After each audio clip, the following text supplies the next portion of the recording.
Welcome to Tommy Solo's Famous Friends. This is where I get to chat with people I've connected with in the entertainment industry over the years, and today I'm very pleased to have with me Ronnie Dawg Robson. Welcome to the show, Ronnie. Hey, thanks for having me, Tommy. It is my pleasure. So, you are professionally a session and touring artist, primarily on bass, and you've Correct. you've worked with some really top shelf players over the years. From what I understand, you've worked with everybody from members of Ozzy and Sabbath to Whitesnake. God, oh, that's interesting. I Yeah. guess he was part of the Hollywood Monsters. Is that right? Yeah, we did Drop Dead That's Who from Gatto on the last Hollywood Monsters album.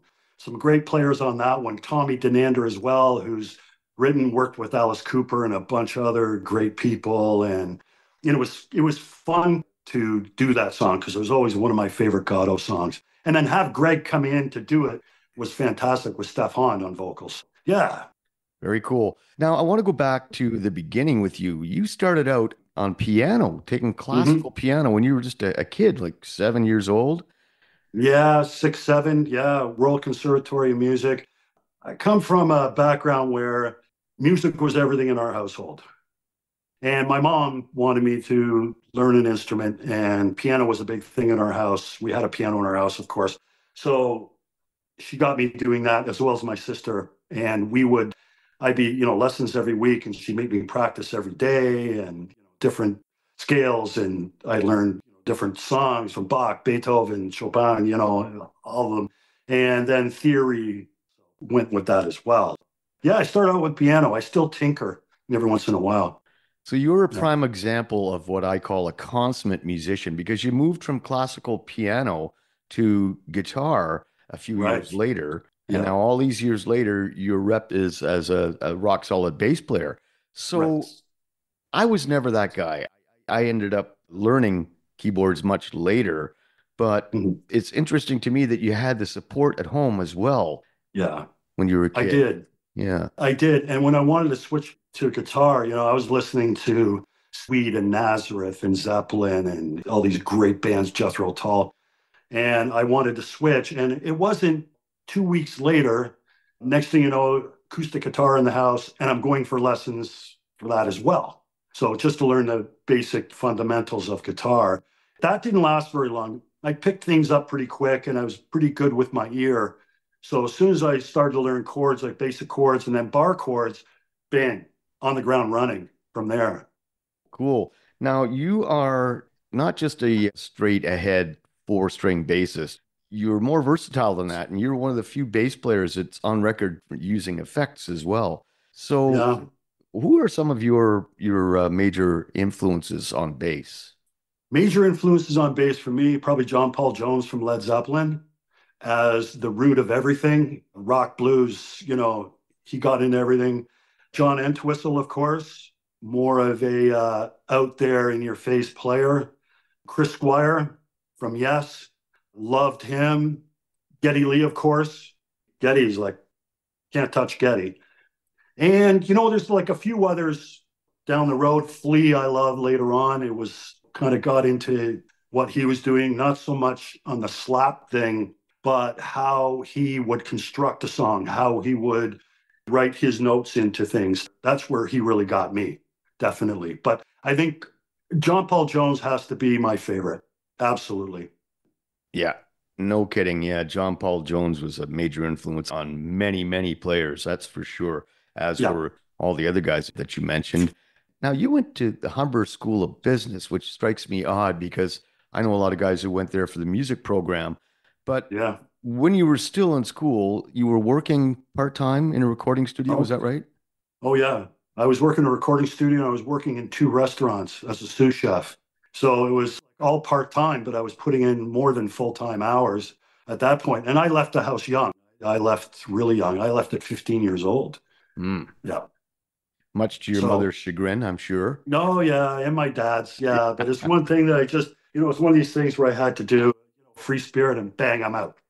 So, and it's funny, I was just thinking about this the other day. My dad had to sign my lease for me because I was below 18. Right. I couldn't. But Yeah. he saw the money in the bank. He saw everything. He saw that I was working, and I went, okay, if this is what you want to do, you can do it. So I did it. Yeah, but the recording studio was one of my favorite things. Then I started working for another recording studio part-time on Sundays because they wanted to give their engineers, a day or two off per week. So I started working on another one. With that, I met all kinds of artists, all kinds of great artists back then. And from there, I was hooked. I knew what I wanted to do, but I also wanted to further myself. So basically, that's where I got the business degree because my mom and dad said, look, if you're not going to go to college, you're not going to go to university, you got to do something. And my dad says, get your business degree. So I went, got it. So that's what I did. Well, You that's know, the one thing that I'm going to say the majority of top shelf players are lacking is the business acumen. So mm, that's the difference between living in a one bedroom apartment in somebody's basement right, and having a comfortable lifestyle. I've always said that I love the music. I right. never enjoyed the business part of the music business. No. You And I know, still don't. yeah. I still don't, Tommy. No. It's like I'd rather just go in, do my thing, bang, bang, out. So, But I think having a because basic understanding of how business works has got to be a major bonus. I have a it, day business that allows me to have the freedom to do what I want with my music.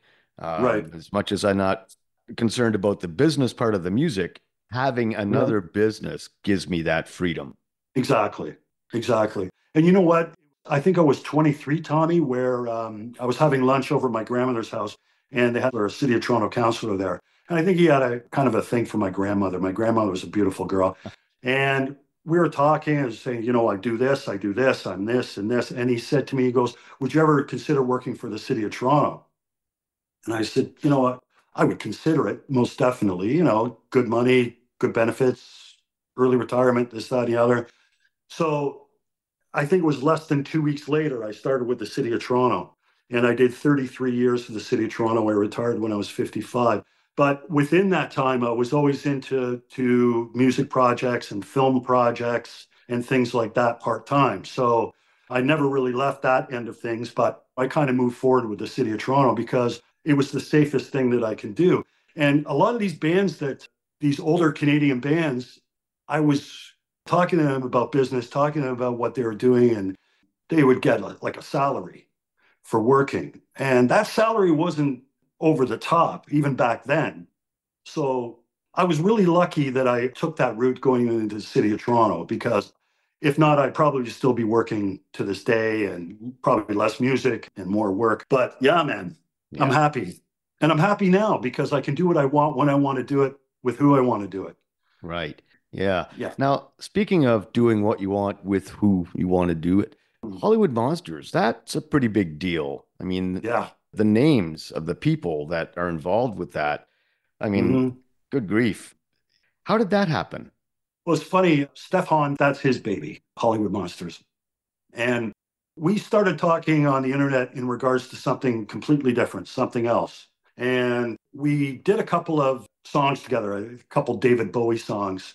And Sasha Tukac was on drums from Platinum Blonde, ex-Platinum Blonde drummer, which was great because I always wanted to work with Sasha and I got the chance.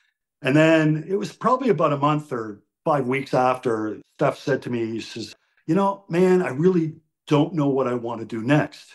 So I said, well, why don't you do another Hollywood Monsters album, like number three? And we'll be right back after this.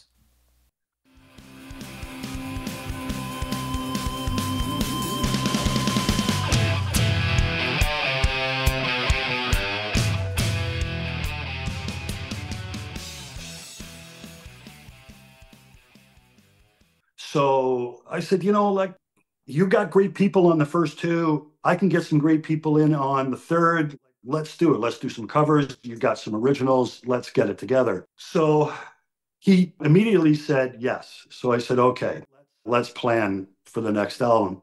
And it took probably a little less than a year for us to get everything, all the songs together and get all the players together and record and get other people together for production and things like that. Set a video, just work on business with that and how we're going to release it and when we're going to release it and things like that. And it worked out really well. It was one of the best things that I ever done in my life was join Steph on that because it just opened up more doors for me as well. More people. My backyard was like this. Now it was huge Yeah. after that. the fact that you've got people like Vinny Appice Yeah. drumming on some of this stuff, and Yeah. Danko Jones singing, Yeah. like this is no joke. This is a serious project, man. Oh, yeah. Now you've got a promo video for the latest Hollywood Monsters release. I think what we should do is take a minute now and press play on that and let the people see it. Sure. You know what? This one's called Numb. It is probably one of my favorite Hollywood Monsters tunes, period. And it's great. So you roll it, everyone enjoy. Editor's note, obviously we can't watch a video while we're listening to this podcast, but you can watch the video on my YouTube channel, and don't you worry, I will put that channel in the show notes. Now, back to the show.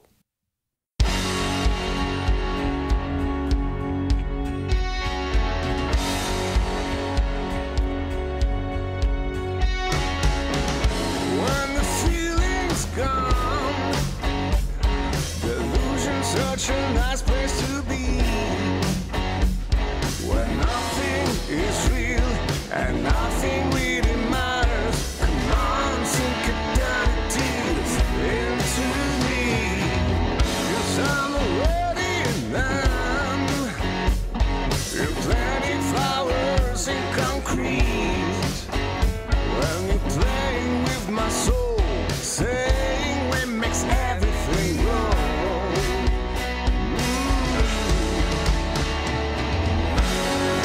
You play with my soul. I wish on a broken star. You play with my soul. Saying that the pain will happen. If I had anything left to give, I wouldn't give it to you. In a sky full of broken glass, I wouldn't choose to fall. Oh no,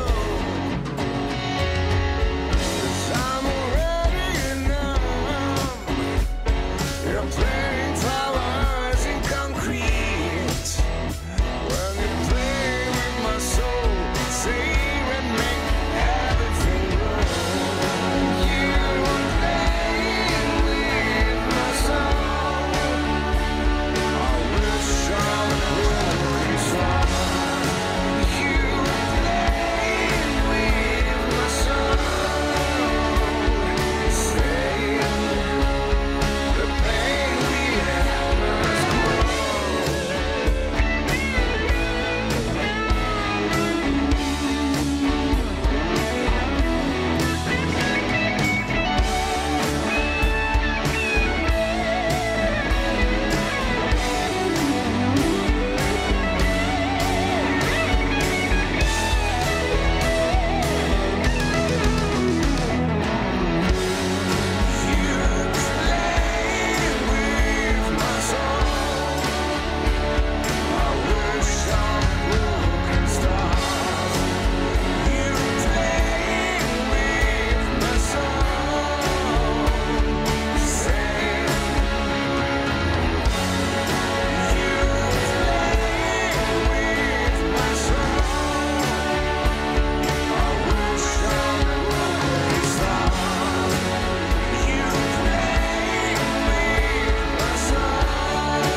Wow, that's great, man. This is what the business is all about.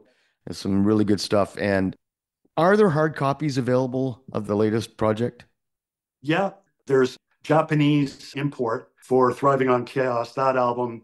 I can't remember off the top of my head, but if you go to ronnierobson.com and hit the Monsters link, it shows where you can get them from there. Very And cool. samples, and you can get them online on my website as well.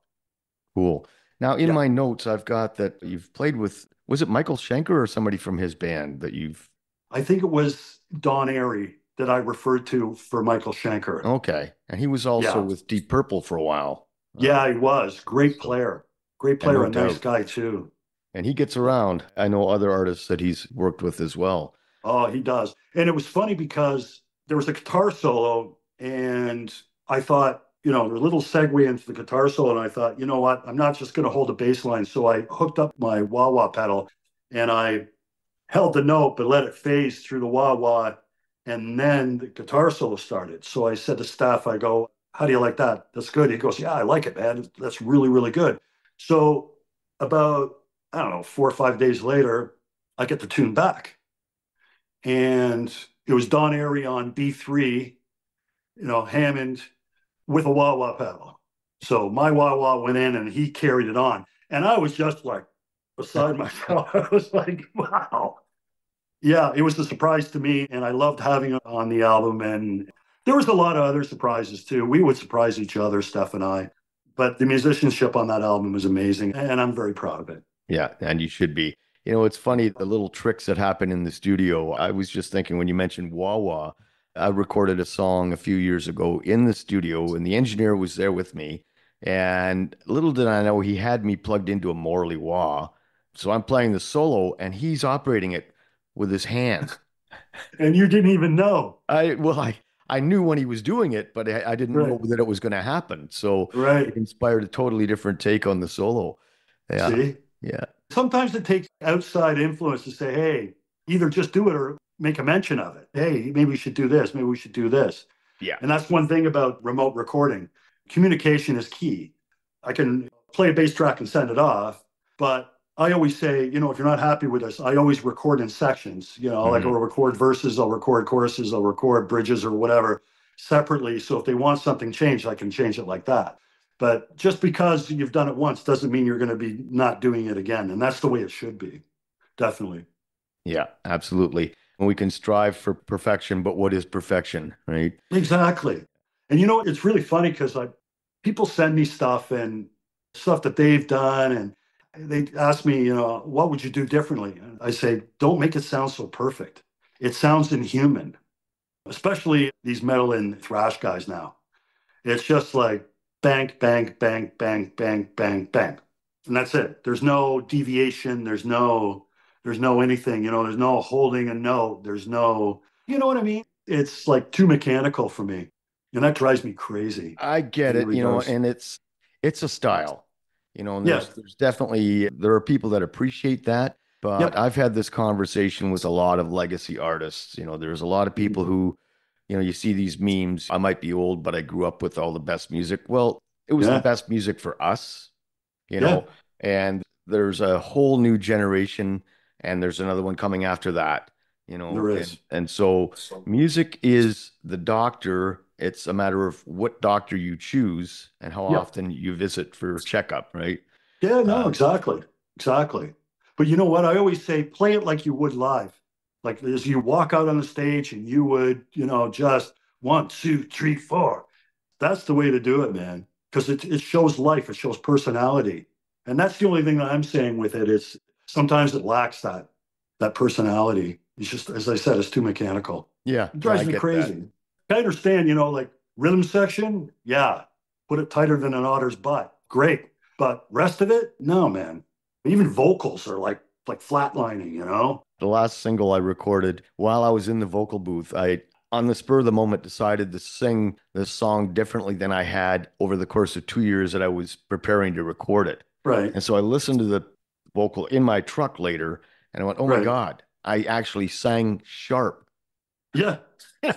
So, so I said to the engineer, we're going to have to fix this. That Yeah. was my first and hopefully maybe the only experience I've had with auto tune, but sometimes in the heat of the moment, things happen and it's going to affect it positively or negatively. And we'll be right back after this.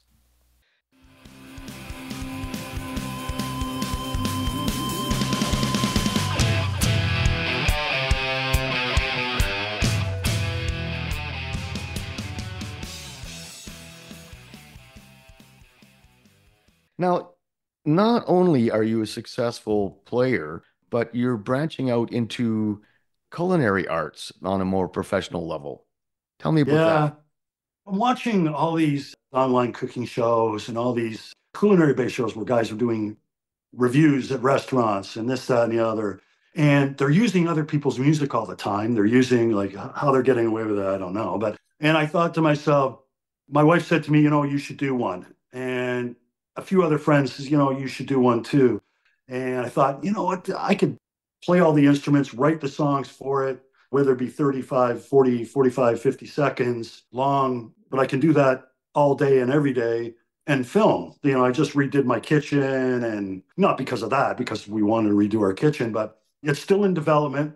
It's called Sioux Rock City and Food Music Life. So I'll be doing everything from in the kitchen, little tips, tricks, sauces, full course meals, to going out to different restaurants, getting in their kitchen, doing all kinds of things. So it's going to be a little more interesting. Like, it's not going to be one trick pony where I'm sitting in my kitchen doing recipes for everyone. Just said little tips and tricks for restaurant owners, front of house staff, things like that. It's going to be a little more broad. Very cool. With a great soundtrack. Yeah. So back to the music for a minute. What's next for you? Right now, I'm working on a project starting up. I've been sitting on a few tunes for the last, say, year and a half. I got some great players, and I'm going to do basically what I did with the Hollywood Monsters, but it's all going to be this guy. I have a guitar player and a great drummer going to be joining me on this. I can't mention any names right now. And same thing, I'm going to have guest musicians and guest artists to do it. We'll release something like maybe one per month, and then the album after a year or something like that. So between the cooking show and this, that's what I'm going to be doing. I'm going to be happy doing it, definitely, because I've got some great people already into it, and I'm going to get some great people into it as well farther down the road. And not only that, great musicians, but great production people as well. So, and I've got a phone call actually this afternoon. I have to do one of the best mixing engineers that I know, because sometimes I want to just drop things off to other people. I want to say, look, I've got emotional attachment to this one. You take over. It's nice to have that objective ear. And Yeah. I know that as musicians, we'd all love to think that everything we do is golden. But I said to my wife the other day after my Canada Day show, so, Yeah. am I really a good front man, or am I just goofy up there? She's, no, you're really a good front. But we don't always have absolute confidence until somebody No. is on the outside looking in and says, you know what, Ronnie, you're right. That bass line is really solid. Why don't Yep. we try this, and Yep. see how that works with it? Or maybe add No, a second exactly. bass line or whatever. Oh, yeah. Or maybe just guitar notes with the bass line. I've done that before too, and it just, man, made things jump. Yeah. And I can't remember who used to do that with violin and cello. I think it was Henry Mancini, or I'm not sure. But he used to double up on his bottom end. Okay. And I kind of caught that a few years ago, and I did it on a few songs. The next thing you know, like, I'm playing six-string guitar on it, but I'm playing just notes, and bang, it just lifted it right up. So there's always little tips and tricks that we do, but it's nice to have other ears as well. Absolutely. To say yes and no. Yeah, absolutely. I think of George Martin and the opening chord to Hard Day's Night. Right. Yeah. And the guitar solo was not just a guitar solo, because George is playing piano right along with it. Right. And that's why so many guitar players are just strangling themselves trying to figure out, how do I get that sound? Well, you can't. Yeah. You can't. You can't unless you know, and then, you have your piano player play it with you. Yeah. Yeah. And if not, then guess what? Your vocalist has learned how to play piano. Yeah, exactly. Yeah. Yeah. Not that note, this note. Middle C. Back to the bass guitar for a minute. Sure. Flat wound or round wound? On all of my basses except for my fretless is round wound. And I can't remember the gauge off the top of my head. Usually 45 to, I say 95 or 105. I can't remember. Okay. I get packages of strings in. They're the same ones from D'Addario, and I just rip them open and change. I'm not really looking at things, but I think it's 45 to 90. Yeah, 105, 45 to 105. And then on 5-string, I think I go up to 115 or 120. Keep that a little bit lighter on my fifth, on my B string, or whatever D or whatever I tune it to. Yeah.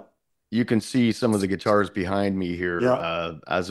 Last week I had on my 3 main electric guitars, I had 3 different gauges of strings. Oh, yeah. I had turned my Ibanez into somewhat of a baritone guitar. Right. Yeah, and my low E was a 56, I believe. Holy And cow. it's funny because I actually thought I'd broken one of the locking tuner Yeah, adjusters. And it yeah, turns out when I went back to the medium gauge, that right, the tuner wasn't broken. It was just for people that don't know, locking tuners usually have like an enclosure that tightens right. when you turn the dial. And Yep. so that string was too big. Ah, So it wouldn't lock because it just right. couldn't close on it. But Wow.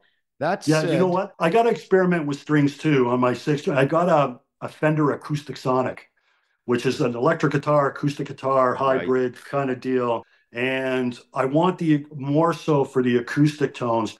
But if I want to go and play a David Gilmour solo, I need a lighter gauge. So I'm still experimenting. I changed my strings twice. Hopefully, I think I got it figured out now where I'm going to go. But I wanted that guitar for the studio, just for hybrid. So I'm not buying like, I don't have guitars, six strings like you I do right now, because I've already got a lot of basses. Yeah, yeah. Yeah. Well, we could get in a lot of trouble if we talked about all the guitars we have and all the ones that we want. Yeah, Listen, Ronnie, I don't want to take up your whole day. I know sure. you've got lots of stuff on the go. I Yeah. do want to thank you so much for taking the time to do this with me today. And until next time, cheers. Yeah. Thanks, Tommy. And thank you for having me. Enjoy, everyone. My pleasure. Tommy Solo's Famous Friends is a one-man production, meaning that I've done all the work, including recording, editing, guest acquisition, etc. And hey, here's some news. We've just recently joined forces with 519 Magazine, so you can check out my interviews there as well. The theme song for Tommy Solo's Famous Friends is a clip from my original composition, The Burn, all rights reserved. If you enjoy the show and you'd like to help us keep it going, why don't you click on the Buy Me a Coffee link in the show notes. Hit the like button, subscribe, all that stuff. We really appreciate it. You can find me on Facebook and Instagram. And until next time, cheers.